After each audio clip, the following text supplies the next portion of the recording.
everyone, my name is James Klim. You're watching Red vs. Blue Season 10 Episode 5 review. With me is a special guest that does the CGI behind Inheritor, Matthew Lake. Hello. Hello, we're doing a dual com for RVB Season 10 Episode 5. The rundown was, since we only have about 5 minutes or so to work with, we're going to give a brief summary of the episode. It does contain spoilers, so if you haven't watched the video, go watch the video. The link is in the description. And after that, we'll give us our overall thoughts, and we'll give each of our own ratings for the episode. So, without further ado, let's get started.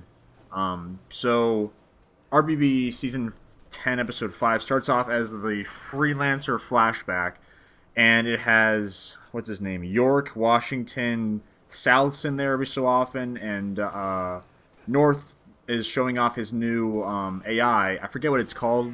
Fida. And he's actually voiced by Bernie's son, which is pretty cool. And he actually does a really good job voice acting, surprisingly. And they're having good old chat, and then York invites Delta, and he's kind of being an asshole to them. And then the director comes in, and then they do this brief test, how North tests out his new AI. And it's actually very good. Once again, the animation in these episodes are just outstanding.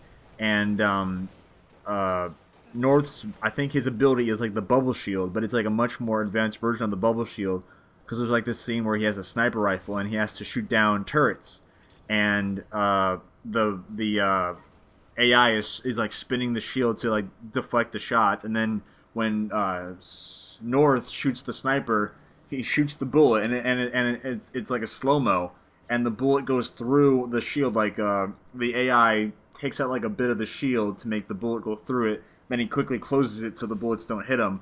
And after that test is over, Washington is still being all friendly, all happy, joy. And I actually kind of figured out why he's actually like that. Someone posted in the comments in my other reviews saying that maybe Wash is not the badass he was in Revelation, because right now at this time he hasn't gotten the Epsilon AI. So maybe that's how Washington went from being silly to all badass. And then after he got the AI taken out, he went back to that friendly Washington. But that doesn't really make sense in a point, because in Revelation, Reconstruction, and Recreation, he doesn't have the AI with him, yet he's still that badass. So I'm still kind of going back to the thing where he was all badass around the meta. But regardless, I think that's a cool theory. And then after that, we go back to present time, where the Reds are talking to Griff and Simmons, and it is basic comedy for RVB in my opinion, but overall, the story progression, like I said, nothing really happens, but it is a good episode. So, what are your thoughts on the episode? Well, I actually thoroughly enjoyed it. If you do speak to me frequently, you might know that Rooster Teeth very rarely kind of please me in terms of the Machinima. Since season 9, they haven't really pleased me. Revelation was the kind of last, and they kind of did something outstanding. And this episode, like, really kind of shone out to me. I don't know what's about it, but it kind of seems kind of like the typical the good old Red vs. Blue, and there's no flaws in it visually, because I am a CGI guy, as you know, and like I do animate, and like the thing that I hate about Red vs. Blue, how it's all kind of Dragon Ball Z animation, but this episode's kind of the typical kind of more believable, realistic animation. Yeah. So that's probably why I kind of enjoyed it more. And normally they always have flaws with the models, with, like, for example, the shoulder pads not being aligned, but this episode was generally flawless so far that I've noticed.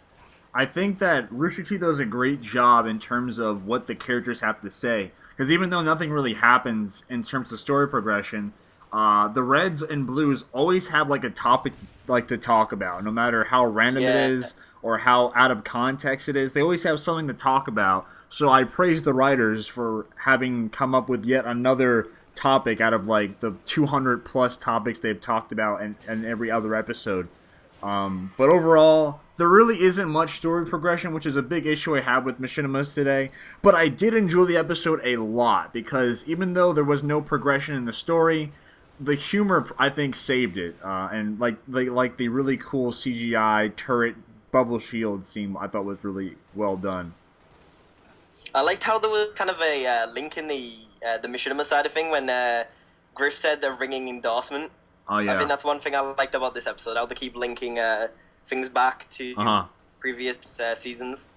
Yeah, they do a great job at that. So we have about 10 seconds, or no, 30 seconds. So what is our overall rating of the episode for you? I'd definitely give it an A- or B+. Definitely, Okay. I really did enjoy this episode. I'm gonna give it probably a B. It is a good episode, but like I said, we need story progression. However, it's over 5 minutes. So thank you for watching, and I'll see you people in the next video.